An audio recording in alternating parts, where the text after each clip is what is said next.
ভাই অবদানের দরকার নাই, ছবি উপকাশ করার দরকার নাই। আপনার দাবিটা বলেন যে আসলে এই পোস্টের কোনো কাজে এটার নাম কাম আছে। এখান থেকে সামনের নইমুদ্দিন খাল যতটুকু আছে এতটুকু কত পরিষ্কার দেখো, না হলে বন্ধ রাখো। অনেকটা মসজিদ পর্যন্ত আমাদের, বিশেষ করে আমাদের ওই পাশে জমিন গুলো পুরো আলিপুরের পানি নামে এই পাশ দিয়ে। আমি এসে দেখছি আমি পরিষেবার কোনো লোকও দেখি না, কারোরও দেখি না। ছিল তো এতক্ষণ ছিল, এতক্ষণ ব্যাগ আছিল, টিএনও ব্যাগ আছিল। ওনারা আমার বলতেছে আমরা লেট করে আসছে, আমরা কাউরে কি প্রোগ্রাম দিয়ে আসছে এরা।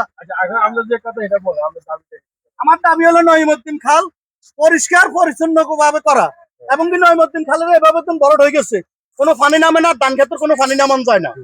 আর যতদিন করতে হয় তাহলে ঠিক মতো করবো, না করলে বন্ধ করে দেখ একবারে। খাল তারেক জিয়ার প্রোগ্রাম হলো জমির খাল খনন করা, এটা কি খাল খনন করেননি? এখান থেকে খালের ভিতরে পুরোটা বাদ দেওয়া আছে, বাঁধেটা কেন সামান্য কেন কাটা হচ্ছে? ফুল কাটলে কাটক, না হলে বন্ধ করে দেখ। অর্থাৎ ইউনুস আর এসে ঠিক মতো করলে করক, না হলে বন্ধ। এটা আমাদের কোনো প্রয়োজন নেই। সামনে যাই দেখেন, আগে আগে সামনের দিকে যাই দেখেন অবস্থাটা কি হইতেছে। আমরা কৃষির কাজ করে, আমাদের কৃষক, আমাদের জমিগুলোর কি অবস্থা হইতেছে। একটা ফানি নামেনি ঠিক মতো, একটা ফানি ঢুকতে হইব, নামতে হইব সময়মত, কোনো কিছু হইতেছে না এখানে।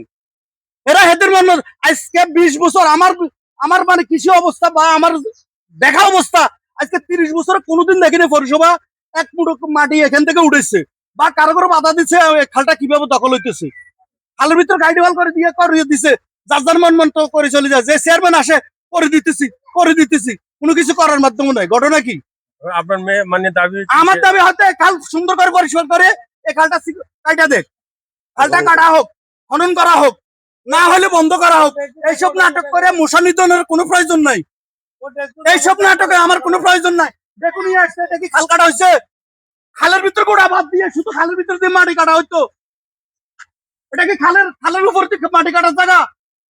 এটাকে খালের উপরে সামনে যান, আইন সামনের দিকে। আচ্ছা ঠিক আছে, আমরা এটা ওকে বুঝি না, আমি আপনাদের ওকে বুঝি না।